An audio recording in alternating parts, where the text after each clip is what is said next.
Oi, gente, tudo bem com vocês? Eu tô gravando esse vídeo porque aqui em casa não tá tudo bem. A Elisa chegou aqui e fez um caos.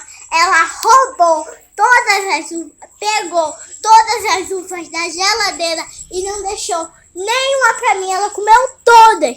Só sobrou uma. Olha que absurdo. Olha aqui a salgada. Aqui em casa, comendo uva. Isso é um absurdo.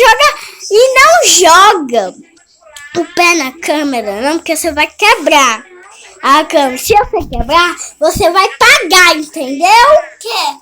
A câmera. Não joga o pé. Não joga o pé.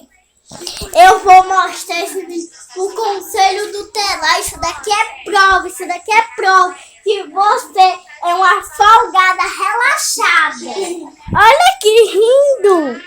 Mostra a uva aí na mão. Mostra. Na pessoa de cá. Olha, gente, é uva.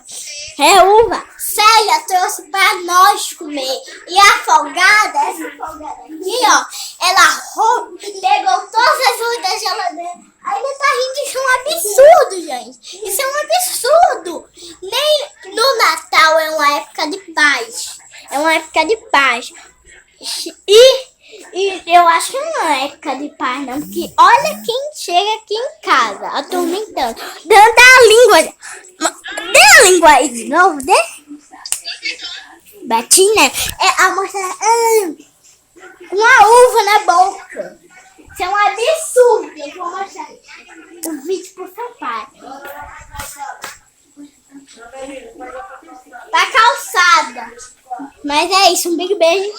Até o próximo vídeo pra vocês. Tchau, tchau, gente. Se inscreve no canal e deixa o like. E eu vou fazer uma armadilha pra ela na próxima vez. Armadilha? É, se inscreve no canal e deixa o like pra eu fazer uma armadilha pra ela. Pra essa formiga atômica. Lá. Tchau, tchau, gente. Um big beijo e falou. Amo vocês.